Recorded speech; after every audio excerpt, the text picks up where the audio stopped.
Commentaire sur Philippiens, document d'étude numéro F050. C'est l'une des lettres de prison écrites au cours de la période où Paul était en prison, à Rome, vers l'an 61 ou 62 de notre ère. Elle contient un message théologique à l'église de Philippe. Introduction. Cette lettre cordiale et affectueuse a été écrite par Paul à l'église de Philippe en Macédoine. Il s'agissait de la première église établie par l'apôtre sur le sol européen. Voir Actes 16, versets 11 à 15. Il y a exercé son ministère, pense-t-on, lors de son deuxième voyage missionnaire. Les relations qu'il a entretenues avec eux pendant des années semblent bonnes. Il faut aussi comprendre que de nombreuses autres églises ont été établies en Europe par les autres apôtres. André a fondé l'église en Thrace avec Pierre, travaillant à Parthie, et depuis Antioche, en collaboration et en conjonction avec André en Thrace et en Scythie. Comparez le document d'étude de l'établissement de l'église sous les 70, numéro 122D. Paul était à ce moment-là en prison, en attendant son procès, voir le chapitre 1, versets 12 à 26. Certains éprouvent des difficultés à déterminer la date de rédaction de la lettre. Bullinger pense qu'elle a été écrite de Rome vers l'an 62 de notre ère, vers la fin de son emprisonnement, voire ci-après dans ce document. La plupart des chercheurs la situent entre 61 et 63 de notre ère. La situation reflète celle de la fin du livre des Actes et fait référence à la garde prétorienne et à la maison de César. Certains érudits ont même placé la lettre beaucoup plus tôt à Césarée, ou Éphèse, au tout début de la carrière de Paul. Ce fut le moment du retour d'Épaphrodite, voir le chapitre 2, versets 25 à 29. Il avait été envoyé par l'église de Philippe avec un cadeau pour Paul, voir le chapitre 4, verset 18.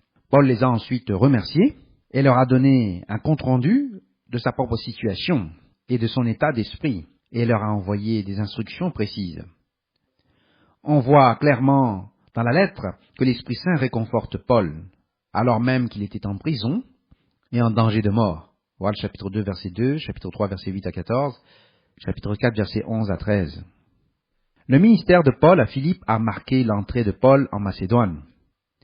Cette arrivée est le résultat d'une vision qu'il a eue dans la ville de Troas, juste de l'autre côté de l'angle nord-est de la mer Égée, en face de la ville portuaire de Néapolis et de sa proche voisine Philippe, voir Actes 16, versets 8 à 12. Plus tard, Paul a brièvement visité la ville lors de son troisième voyage missionnaire, voir chapitre 20, verset 6. Paul a établi la foi en Christ dans les personnes qui allaient former le noyau de la vigoureuse congrégation de la ville.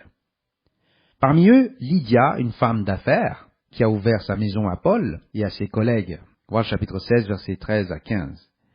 Il en était de même pour le geôlier philippien, qui s'est converti sous le ministère de Paul, après qu'un tremblement de terre ait miraculeusement ouvert la prison, voir le chapitre 16, versets 22 à 34. Des 4 épîtres de prison, entre guillemets, Paul a probablement écrit Philippiens en dernier, vers la fin de son emprisonnement romain en l'an 62.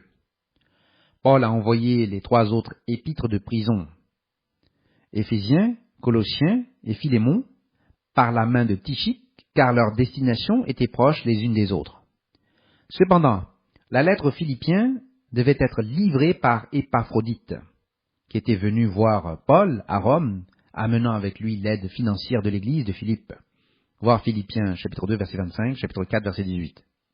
Mais pendant son séjour à Rome, Épaphrodite est tombé malade, ce qui a retardé son retour chez lui, et par conséquent, la livraison de la lettre. Voir le chapitre 2, verset 26 à 27. Il y a eu une crise de doctrine en Galatie et à Colosse, mais pas à Philippe. Les frères de cette ville lui avaient envoyé un soutien financier, d'où la différence de ton. Les croyants de Philippe ont offert à Paul un soutien matériel pour son ministère, plus que toute autre Église. Comparer 2 Corinthiens 8, verset 11, se référait aussi à Philippiens 4, versets 15 à 18. Ils ont effectivement fourni la dîme, voir le document numéro 161, même s'il y avait beaucoup moins de Juifs à cet endroit. Paul a exercé son ministère à Philippe lors de son 2e voyage missionnaire, en passant environ 3 mois dans la ville. L'apôtre Paul n'a pas écrit aux Philippiens pour répondre à une crise, comme il l'a fait avec les Éphésiens, les Galates et les Colossiens. Paul a plutôt écrit pour exprimer son appréciation et son affection pour les croyants philippiens. L'affection de Paul pour ces personnes est claire tout au long de la lettre, car il les a encouragés à vivre leur foi dans la joie et l'unité. Voir le chapitre 1, versets 3 à 5, versets 25 à 26, chapitre 4, verset 1. Se référer également à l'URL suivant dans ce document d'étude. Le binitarisme. Le texte aborde un certain nombre de questions théologiques. Le texte du chapitre 2 traite de la nature de Christ.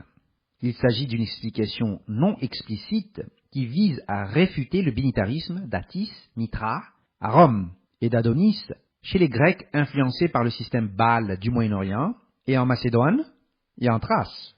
Le but n'est jamais discuté par les binitaires et les trinitaires, voir le document numéro 076, ni par les dithéistes, voir le document numéro 076b. Le chapitre 2, versets 5 à 8, traite de la préexistence de Christ, voir le document numéro 243. Voyons maintenant la résurrection. Dans cette lettre, au chapitre 3, verset 11, Paul déclare que nous ne savons pas dans quelle résurrection nous allons être placés.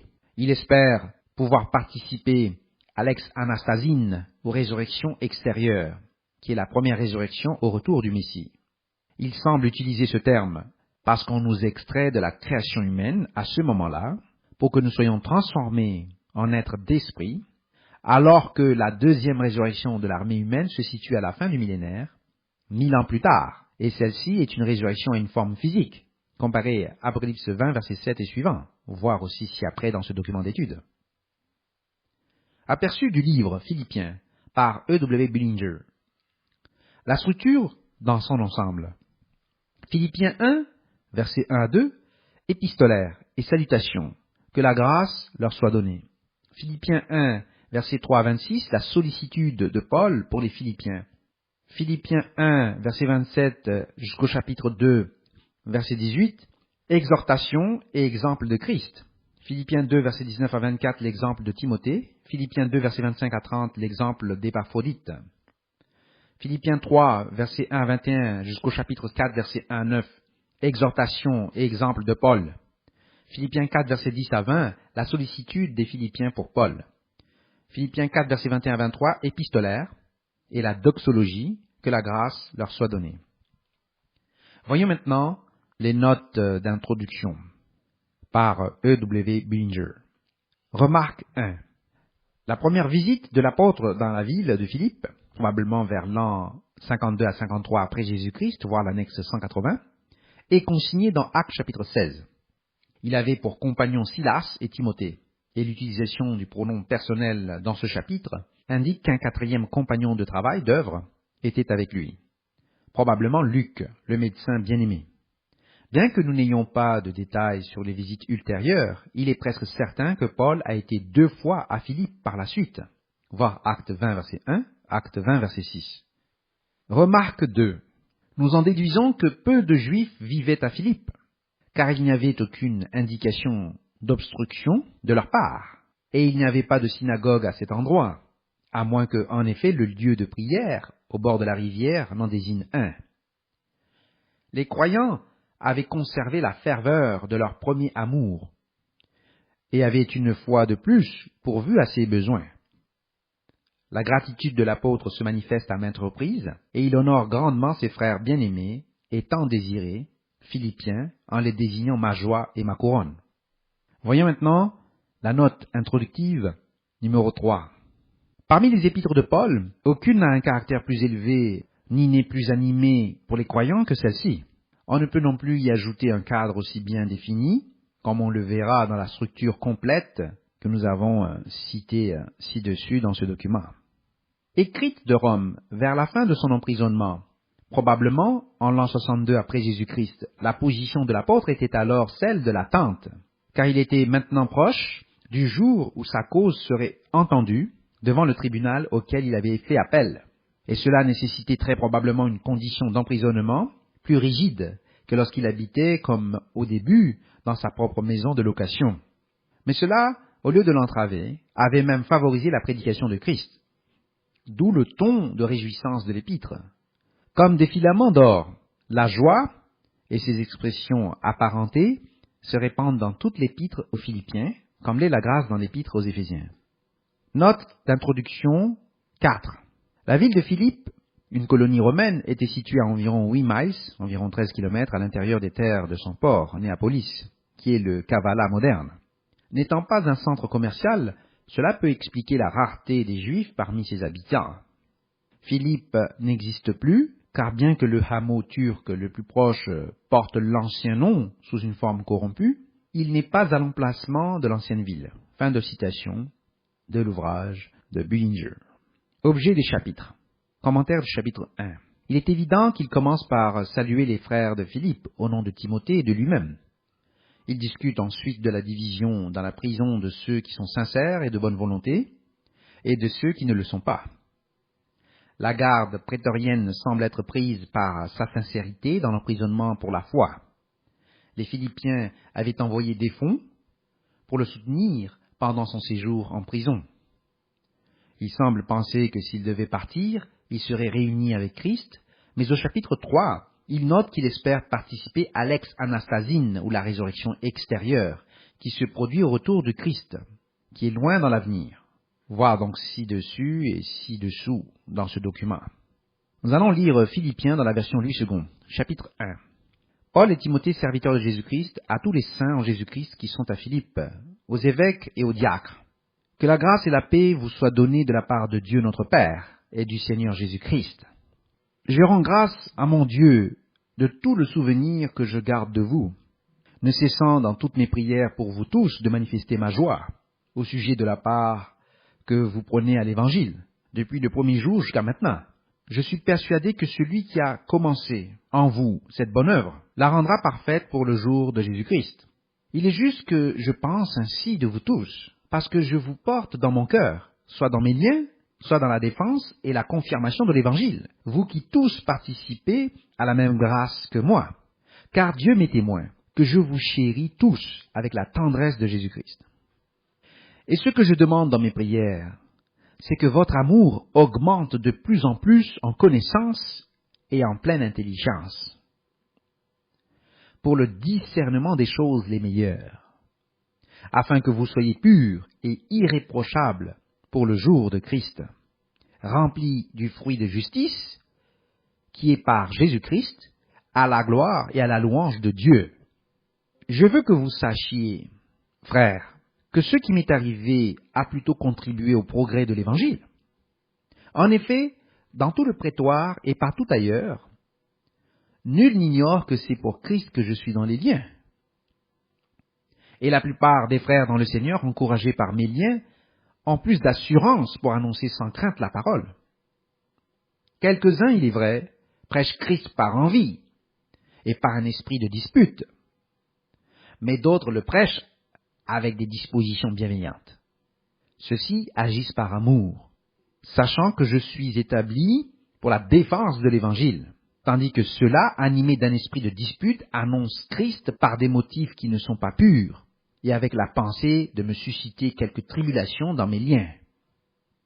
Qu'importe, de toute manière, que ce soit pour l'apparence, que ce soit sincèrement, Christ n'est pas moins annoncé. Je m'en réjouis, et je m'en réjouirai encore, car je sais que cela tournera à mon salut, grâce à vos prières et à l'assistance de l'Esprit de Jésus-Christ. Selon ma ferme attente et mon espérance que je n'aurai honte de rien, mais que maintenant, comme toujours, Christ sera glorifié dans mon corps avec une pleine assurance, soit par ma vie, soit par ma mort. Car Christ est ma vie, et la mort m'est un gain. Mais s'il est utile pour mon œuvre que je vive dans la chair, je ne saurais dire ce que je dois préférer. Je suis pressé des deux côtés. J'ai le désir de m'en aller et d'être avec Christ, ce qui de beaucoup est le meilleur. Mais à cause de vous, il est plus nécessaire que je demeure dans la chair. Et je suis persuadé, je sais que je demeurerai et que je resterai avec vous tous pour votre avancement et pour votre joie dans la foi, afin que par mon retour auprès de vous, vous ayez en moi un abondant sujet de vous glorifier en Jésus-Christ. Seulement, conduisez-vous d'une manière digne de l'évangile de Christ, afin que soit que je vienne vous voir, soit que je reste absent, j'entends dire de vous que vous demeurez ferme dans un même esprit, combattant d'une même âme pour la foi de l'Évangile, sans vous laisser aucunement effrayer par les adversaires, ce qui est pour eux une preuve de perdition, mais pour vous de salut, et cela de la part de Dieu. Car il vous a été fait la grâce, par rapport à Christ, non seulement de croire en lui, mais encore de souffrir pour lui, en soutenant le même combat que vous m'avez vu tenir, et que vous apprenez maintenant que je soutiens. Nous voyons ici que Paul leur a enjoint de subir des persécutions pour Christ, comme Paul lui-même en subissait. Au chapitre 2, Paul poursuit en traitant de la nature de Christ et de la façon dont Christ a renoncé à la forme d'Élohim dans laquelle il était en tant qu'être spirituel. Étant sous la forme ou morphée en grec d'Élohim, ou de théoi, entre parenthèses en tant que Dieu, dont il y avait plusieurs, mais un seul véritable Dieu, le Père, voir 1 Corinthiens 8, versets 5 à 6, Christ ne considérait pas l'égalité avec Dieu comme quelque chose à saisir. Entre parenthèses, pas selon le rendu de la version King James de la Bible. Christ s'est alors vidé, entre parenthèses, c'est-à-dire qu'il a abandonné l'esprit en tant qu'un Élohim, comme un fils de Dieu. Comparé Deutéronome 32, verset 8 et suivant, dans la version RSV de la Bible, et la Septante et les manuscrits de la mer morte. Ésaïe 52, verset 13, jusqu'au chapitre 53, verset 12. Et Psaume 45, verset 6 à 7, Hébreux 1, verset 8 à 9, et aussi Jean 1, verset 1 à 3, verset 18, Colossiens 1, verset 15. Voir aussi les versets 2, voir aussi les versets du chapitre 2, versets 5 à 8. Comparé pour le verset 8, Matthieu 26, verset 13, Jean 10, verset 18, Romains 5, verset 19, Hébreux 5, verset 8, Hébreux 12, verset 2. Christ s'est humilié et est devenu un humain, et a subi la mort sur le poteau, ou en grec on dit stauros, pas un crucifix.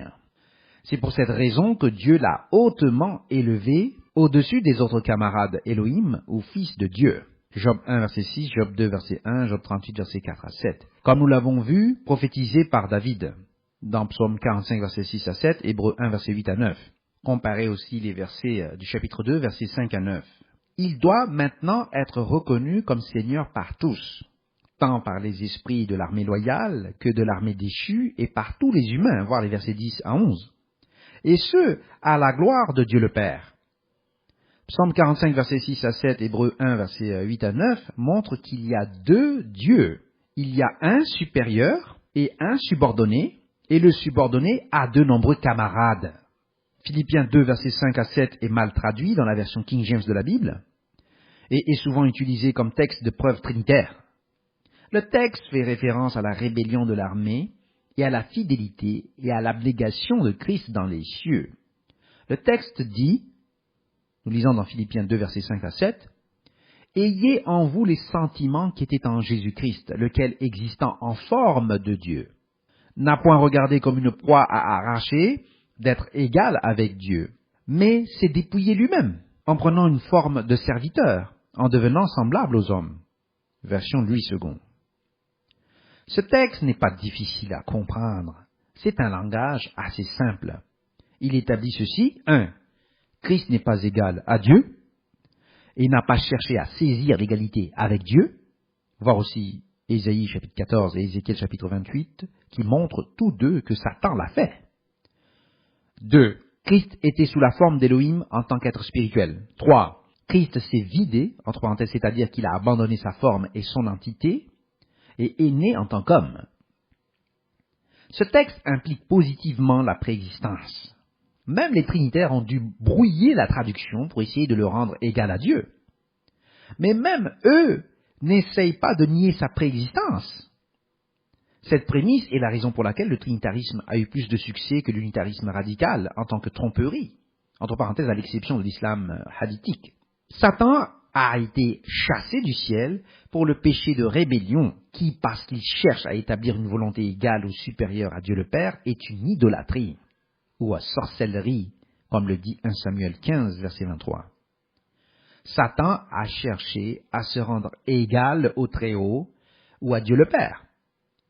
Christ, par contre, n'a pas cherché à se rendre égal à Dieu, subordonnant sa volonté. Voir Jean 4, verset 34, Philippiens 2, versets 6 à 9.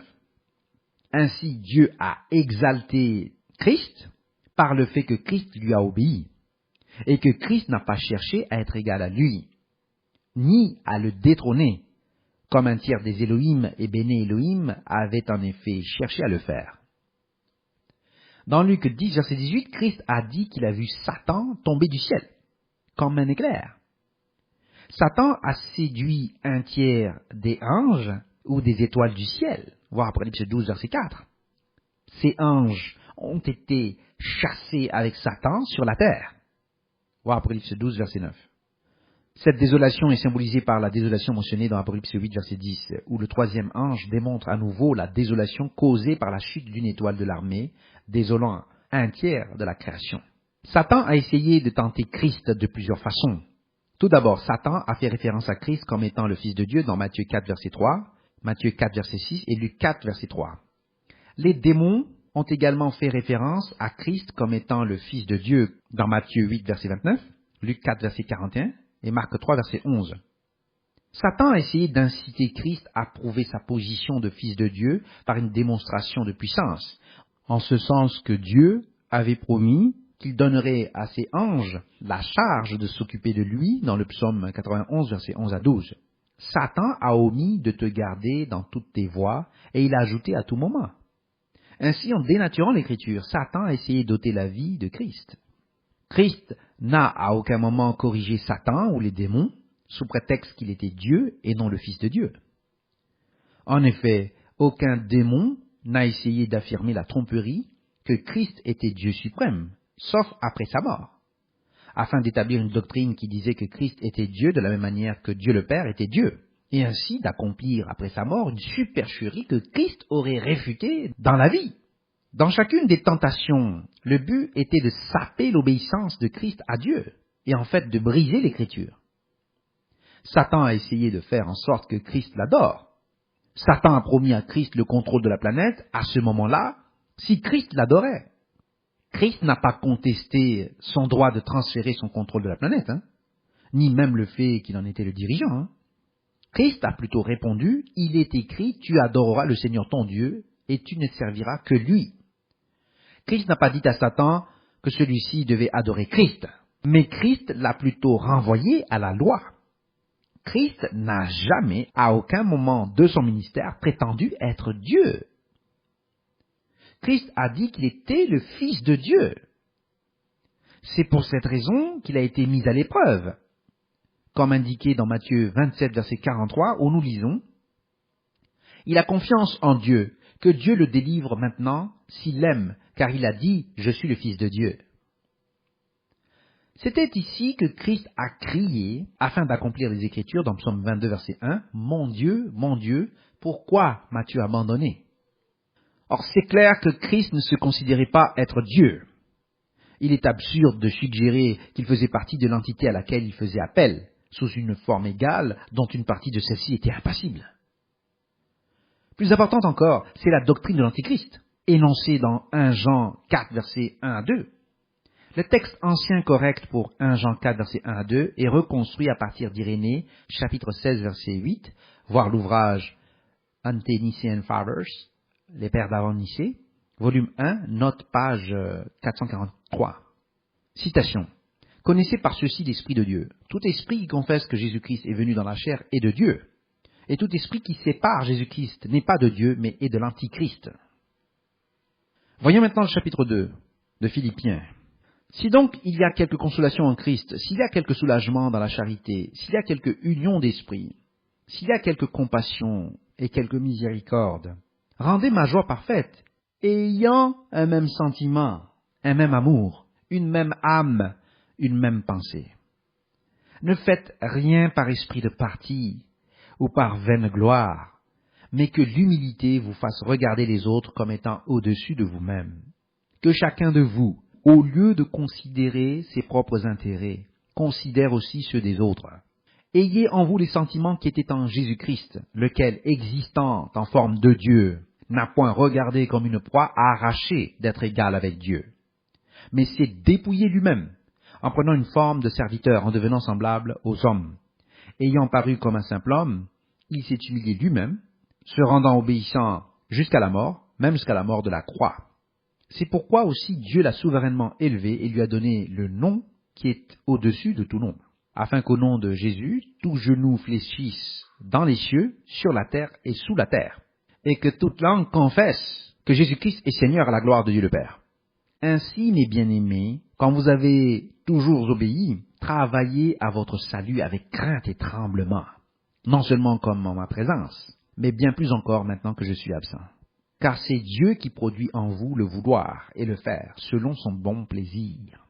Faites toutes choses sans murmure ni hésitation, afin que vous soyez irréprochables et purs, des enfants de Dieu irrépréhensibles, au milieu d'une génération perverse et corrompue, parmi laquelle vous brillez comme des flambeaux dans le monde, portant la parole de vie, et je pourrais me glorifier au jour de Christ de n'avoir pas couru en vain, ni travaillé en vain. Et même, si je sers de libation pour le sacrifice, et pour le service de votre foi, je m'en réjouis, et je me réjouis avec vous tous.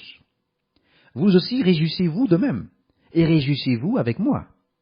J'espère dans le Seigneur Jésus vous envoyer bientôt Timothée, afin d'être encouragé moi-même en apprenant ce qui vous concerne. Car je n'ai personne ici qui partage mes sentiments, pour prendre sincèrement à cœur votre situation. Tous en effet cherchent leurs propres intérêts, et non ceux de Jésus-Christ. Vous savez, qu'il a été mis à l'épreuve en se consacrant au service de l'Évangile avec moi, comme un enfant avec son père. J'espère donc vous l'envoyer dès que j'apercevrai l'issue de l'état où je suis.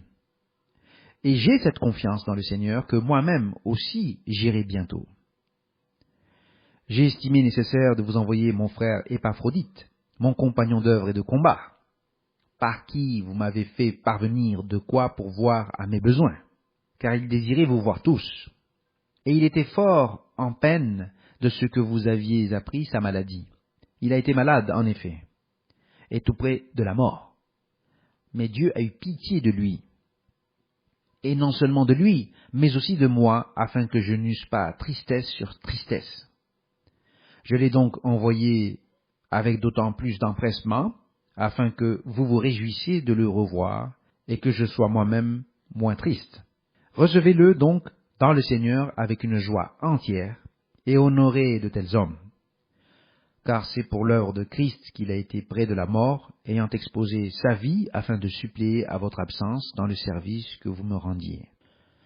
Il parle ensuite de leur envoyer Timothée et Épaphrodite, qui était malade au point de mourir, mais Dieu l'a épargné. Paul parle de lui comme étant versé en offrande de libation, comme lors des sacrifices du temple.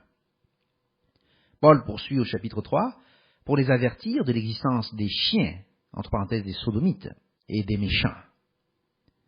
Il est tenu ici au verset 2 pour se référer à la fête de la circoncision à la synagogue et fait la distinction de l'Église comme étant la vraie circoncision, entre parenthèses en tant que corps de Christ qui adore Dieu en esprit. Au verset 6, il considère qu'il était irréprochable quant à la loi. C'était une arrogance de sa part et qui est contraire aux lois de Dieu, car tous les hommes étaient pécheurs sous la loi et ceux qui disent ne pas l'être sont des menteurs. Voir 1 Jean 1 verset 8. Nous perdons tout pour Christ. Dans ce chapitre, il poursuit jusqu'au verset 11 le but de l'ex-anastasie ou résurrection extérieure de la première résurrection. On voit le document numéro 143a. Paul ne mentionne pas la deuxième résurrection et le jugement du grand trône blanc. On voit le document numéro 143b. Car ce n'était pas le but attendu des églises de Dieu. Le chapitre 20 de l'Apocalypse, qui traite du moment et des détails des deux résurrections, n'avait pas encore été donné à l'apôtre Jean. L'esprit est le moyen, le mécanisme, par lequel nous adorons Dieu, tel que c'est indiqué dans Philippiens 3, verset 3. Par conséquent, l'esprit ne peut pas être Dieu en tant qu'objet d'adoration et donc égal à Dieu le Père. Mais c'est une force qui donne du pouvoir à Christ. Christ est donc un Père éternel, voir Ésaïe 9, verset 6, dont il existe plusieurs pères dans le ciel et sur la terre, voir Éphésiens 3, verset 15. Christ devient Père éternel par délégation. Toutes ces paternités ou familles portent le nom de Dieu le Père, raison pour laquelle nous nous inclinons devant Dieu le Père en l'adorant. Éphésiens 3, versets 14 à 15. La revendication est également faite par les binitaires, les trinitaires, que Christ était consubstantiel à Dieu, de telle manière qu'il était coégal et coéternel avec Dieu, contrairement à Philippiens 2, verset 6 et 1 Timothée 6, verset 16, qui montrent que seul Dieu est immortel. L'éternité, ou plus exactement, la vie aionion de Christ, dans 1 Jean 1, verset 2, et celle de tous les êtres, y compris Christ, découle de cette entité. Christ et les élus sont tous deux de la même origine, voir Hébreux 2, verset 11 dans la version RSV, tirant leur vie et leur éternité de l'obéissance conditionnelle au Père, voir Jean 5, verset 19 à 30, qui nous a tous créés, voir Malachie 2, verset 10 à 15. De même que le Père a la vie en lui-même, de même, le Père a donné au Fils d'avoir la vie en lui-même, Jean 5, verset 26. Et nous sommes cohéritiers étant ordonnés pour avoir la vie en nous par l'autorité de Dieu. Ésaïe 9, verset 6 utilise le mot « elle », voir le dictionnaire hébreu de Strong numéro 410. Et « elle » peut signifier une personne puissante ou Dieu, et se référer à n'importe qui de l'armée ou de l'homme. La Septante d'Ésaïe 9, verset 6 appelle Christ l'ange du grand conseil. Nous parlons donc clairement de l'ange de la présence dans ce texte. Les trinitaires ne se réfèrent jamais à un texte qui prouve le contraire de ce qu'ils disent, à moins de le revendiquer comme un texte de preuve et d'affirmer que cela signifie le contraire de ce qu'il dit réellement, comme dans Philippiens 2, versets 5 à 8, où Christ n'a pas cherché à saisir l'égalité avec Dieu, ce qui était le péché de Satan. Le grec dit « megales boules angelos ». Le terme « angelos » est toujours traduit par « ange » dans le Nouveau Testament. Cela signifie messager, mais les trinitaires ne le traduisent comme messager uniquement lorsqu'il fait référence à Christ. L'hébreu d'Ésaïe 9, verset 6 dit « puissant elle ». Le mot « elle » peut être utilisé pour désigner l'armée angélique et l'armée humaine. La Septante a utilisé « angelos » pour traduire « puissant elle ». Entre parenthèses, dans les mots dictionnaire hébreu de Strong, donc Strong Hebrew Dictionary, 3289, conseiller, le SHD 410L et SHD 1368, puissant.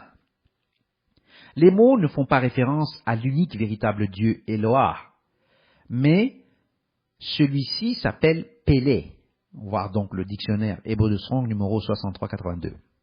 Le grec a été choisi pour refléter le fait que ce texte fait référence au messager de Dieu. Et il est identifié dans Psaume 45, verset 6 à 7, et Hébreux 1, verset 8 à 9 l'a identifié comme étant Christ, qui est l'Élohim subordonné d'Israël. Psaume 8, verset 4, verset 5, verset 6 est également cité dans Hébreux 2, verset 6 à 8 comme « Qu'est-ce que l'homme pour que tu te souviennes de lui, et le Fils de l'homme pour que tu le visites? Car tu l'as fait pour un peu de temps inférieur aux anges. Dieu, entre parenthèses, ou Elohim. Et tu l'as couronné de gloire et d'honneur. Tu lui as fait dominer sur les œuvres de tes mains. Tu as mis toutes choses sous ses pieds. Fin de citation. Le texte ici, du verset 4, fait référence à l'homme mortel Enoch et Adam en hébreu. Nous voyons dans Hébreux 2, verset 9, que c'est pour la souffrance de la mort qu'il a été abaissé à un niveau inférieur par rapport à eux pour un peu de temps. Bullinger note la lecture pour un peu de temps dans les notes du texte. Cela s'accorde aux Philippiens 2, versets 5 à 8, où nous lisons « Ayez en vous les sentiments qui étaient en Jésus-Christ, lequel, existant en forme de Dieu, n'a point regardé comme une proie à arracher d'être égal avec Dieu, mais s'est dépouillé lui-même, en prenant une forme de serviteur, en devenant semblable aux hommes. Ayant paru comme un simple homme, il s'est humilié lui-même, se rendant obéissant jusqu'à la mort, même jusqu'à la mort de la croix. Ainsi, Christ n'a pas essayé de saisir l'égalité avec Dieu ou de se rebeller, mais il est devenu humain et s'est humilié jusqu'à la mort. Il est devenu un fils de Dieu en puissance par sa résurrection d'entre les morts, selon Romains 1, verset 4, comme nous le voyons dans Philippiens 2, verset 9, où nous lisons « C'est pourquoi aussi Dieu l'a souverainement élevé et lui a donné le nom qui est au-dessus de tout nom. Version Louis II. Or, ce mot rendu ange dans le psaume 8 et dans Hébreu, et comme nous le voyons en hébreu, Elohim, et signifie Dieu au pluriel. Il a été traduit par angelos, pour messager, dans la Septante, et également à partir de cela dans le texte grec d'Hébreu, et a été conservé dans ce sens dans la Vulgate, le syriaque et l'arabe. Cela a été traduit par ange en anglais et en français. La raison pour laquelle cela a été retenu dans ce sens est qu'il convenait aux traducteurs hébreux originaux de le rendre messager, parce que cela portait sur la pluralité des fils de Dieu en tant que Elohim plutôt que Eloah. Les trinitaires ont suivi ce raisonnement afin de la voir comme ange et d'omettre le sens pour un peu de temps. Et aussi dans ce sens, dans le syriaque et l'arabe ultérieur. La raison semble être qu'aucun d'entre eux n'a voulu reconnaître que les Elohim étaient un ordre étendu d'êtres. Cependant, le texte est définitivement Elohim dans l'original hébreu, et Bullinger en prend note dans la note du verset de la Bible The Companion Bible. Les prêtres savaient que le Fils de l'homme était un Elohim qui est devenu Fils de Dieu en tant que monogenes theos. Comparez Marshall's Greek English Interlinear, RSV, Revised Standard Version. Les notes de la Bible The Companion Bible, dans les textes, examinent ces aspects. Elles font référence au fait qu'ils seront égaux aux Elohim. Et comme cela n'a pas été dit en grec, mais en araméen, nous obtenons le texte comme Elohi, puis rendu comme ange. Les fils de Dieu étaient tous des Elohim, comme le montrent les textes de l'Ancien Testament. Ces Elohim étaient compris comme des angelos, ou messagers, et traduits comme des anges dans les textes anglais et français et autres. Cependant, les prêtres du temple n'avaient pas été entravés par les traditions des païens romains, se faisant passer pour des chrétiens, depuis quelques siècles à cette époque-là. Et ils en comprenaient donc parfaitement les implications. Le terme « fils de l'homme », entre parenthèses, pas d'article, utilisé dans le texte de Psaume 8, est utilisé 3 fois avant ce texte. Dans Nombre 23, verset 19, Job 25, verset 6, Job 35, verset 8. C'est utilisé 111 fois au singulier dans l'Ancien Testament et 39 fois au pluriel. Les autres occurrences dans les psaumes, psaume 49, verset 2, psaume 144, verset 3, sont un mot différent. Ici, au chapitre 8, verset 4, le titre se rapporte à la domination sur la terre et est utilisé dans ce sens dans le texte d'Hébreu, le rapportant au Messie. Nous poursuivons par le chapitre 3. Au reste, mes frères, réjouissez-vous dans le Seigneur. Je ne me lasse point de vous écrire les mêmes choses, et pour vous, cela est salutaire. Prenez garde aux chiens, prenez garde aux mauvais ouvriers, prenez garde aux faux circoncis, car les circoncis, c'est nous, qui rendons à Dieu notre culte par l'Esprit de Dieu, qui nous glorifions en Jésus-Christ, et qui ne mettons point notre confiance en la chair. Moi aussi, cependant, j'aurais sujet de mettre ma confiance en la chair.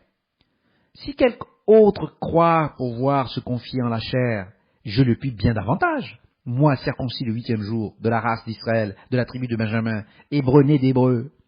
Quant à la loi pharisien, quant aux zèles persécuteurs de l'Église, irréprochable à l'égard de la justice, de la loi. Mais ces choses qui étaient pour moi des gains, je les ai regardées comme une perte à cause de Christ.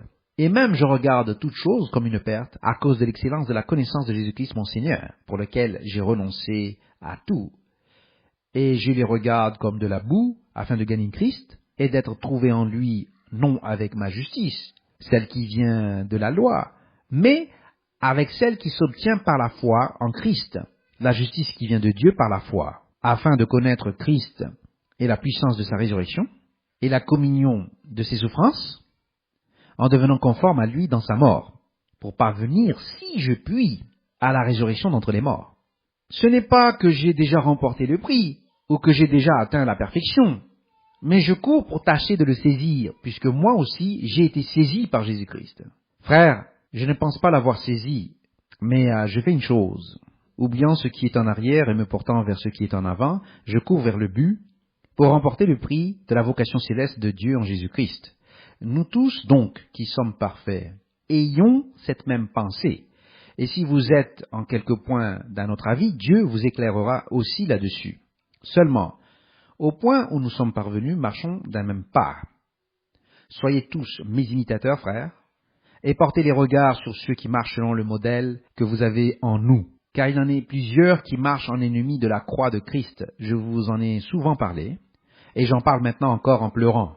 Leur fin sera la perdition. Ils ont pour Dieu leur ventre. Ils mettent leur gloire dans ce qui fait leur honte. Ils ne pensent qu'aux choses de la terre. Mais notre cité à nous est dans les cieux, d'où nous attendons aussi comme sauveur le Seigneur Jésus-Christ, qui transformera le corps de notre humiliation en le rendant semblable au corps de sa gloire, par le pouvoir qu'il a de s'assujettir toutes choses. Notez ici que Paul condamne les gloutons et déclare que notre communauté est au ciel, et que c'est du ciel que nous attendons un sauveur, le Seigneur Jésus-Christ. Les gnostiques, adorateurs de Baal, qui enseignent que le ciel est la demeure des morts, interprètent mal le texte et ignorent le mot « du », qui signifie que Christ viendra du ciel sur la terre, et que nos corps seront transformés pour être comme son corps, glorifiés, dans la puissance de l'Esprit Saint, en tant que des cohéritiers avec Christ. Se référer à Romains 8, verset 23, 1 Corinthiens 15, verset 47 à 47, 2 Corinthiens 5, verset 1 à 5, Colossiens 3, verset 1 à 4. Le chapitre 4 continue ensuite avec les derniers appels de Paul. Au verset 1, il fait référence à sa joie et à sa couronne, comparé à 1 Thessaloniciens 2, verset 19 à 20. Au verset 2, Paul supplie Évodie et Syntyché de réconcilier leurs désaccords. Il se réfère à leurs travaux, entre parenthèses, œuvres précédents, avec lui et Clément, et déclare que leurs noms sont écrits dans le livre de vie. Le véritable fidèle collègue est une référence à un chef de l'église de Philippe, probablement Syzygus, qui signifie fidèle, collègue en grec. Il supplie les Philippiens de se réjouir toujours dans le Seigneur et de faire connaître aux hommes leur patience et tolérance. Il les exhorte à faire leur requête à Dieu, et sa paix, au-delà de toute compréhension, gardera leur cœur et leur esprit en Jésus-Christ. Ces dernières requêtes, au verset 8, les encouragent dans leur attitude à se concentrer sur ce qui est véritable et honorable. À partir du verset 10, Paul déclare qu'il peut survivre dans l'abondance et la faim, et comment se comporter dans l'abondance et dans la disette. Cependant, au verset 14, Paul reconnaît que les Philippiens étaient la seule église qui le soutenait lorsqu'il a quitté la Macédoine. Ils lui ont même envoyé du soutien à Thessalonique après son départ de Philippe, voir Acte 17, verset 1. Ils lui ont de nouveau envoyé des dons à Rome par Épaphrodite pendant son emprisonnement. Paul semble être capable de communiquer avec les frères de Rome et à des gens de la foi dans la maison de César. C'était Néron à ce moment-là. Lisons maintenant le chapitre 4. C'est pourquoi, mes bien-aimés et très chers frères, vous qui êtes ma joie et ma couronne, demeurez ainsi fermes dans le Seigneur, mes bien-aimés. J'exhorte Évodie et j'exhorte Syntyche à être d'un même sentiment dans le Seigneur. Et toi aussi, fidèle collègue, oui, je te prie de les aider. Elles qui ont combattu pour l'Évangile avec moi, et avec Clément et mes autres compagnons d'œuvre, dont les noms sont dans le livre de vie. Réjouissez-vous, toujours dans le Seigneur. Je le répète, réjouissez-vous. Que votre douceur soit connue de tous les hommes. Le Seigneur est proche. Ne vous inquiétez de rien, mais en toute chose, faites connaître vos besoins à Dieu par des prières et des supplications, avec des actions de grâce. Et la paix de Dieu qui surpasse toute intelligence gardera vos cœurs et vos pensées en Jésus-Christ. Au reste, frères, que tout ce qui est vrai, tout ce qui est honorable, tout ce qui est juste, tout ce qui est pur, tout ce qui est aimable, tout ce qui mérite l'approbation, ce qui est vertueux et digne de louange, soit l'objet de vos pensées. Ce que vous avez appris, reçu et entendu de moi, et ce que vous avez vu en moi, pratiquez-le, et le Dieu de paix sera avec vous.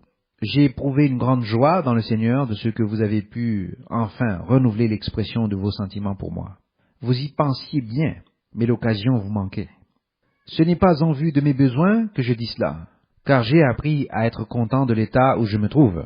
Je sais vivre dans l'humiliation, et je sais vivre dans l'abondance. En tout et partout, j'ai appris à être rassasié et à avoir faim, à être dans l'abondance et à être dans la disette. Je puis tout par celui qui me fortifie. Cependant, vous avez bien fait de prendre part à ma détresse. Vous le savez vous-même, Philippiens, au commencement de la prédication de l'Évangile, lorsque je partis de la Macédoine, aucune église n'entra en compte avec moi pour ce qu'elle donnait et recevait. vous fûtes les seuls à le faire. Car vous m'envoyâtes déjà à Thessalonique, et à 2 reprises de quoi pourvoir à mes besoins. Ce n'est pas que je recherche les dons, mais je recherche le fruit qui abonde pour votre compte. J'ai tout reçu, et je suis dans l'abondance. J'ai été comblé de bien, en recevant par Épaphrodite ce qui vient de vous, comme un parfum de bonne odeur, un sacrifice que Dieu accepte et qui lui est agréable. Et mon Dieu pourvoira à tous vos besoins selon sa richesse avec gloire en Jésus-Christ. À notre Dieu et Père soit la gloire au siècle des siècles. Amen. Saluez tous les saints en Jésus-Christ. Les frères qui sont avec moi vous saluent. Tous les saints vous saluent, et principalement ceux de la maison de César. Que la grâce du Seigneur Jésus-Christ soit avec votre esprit.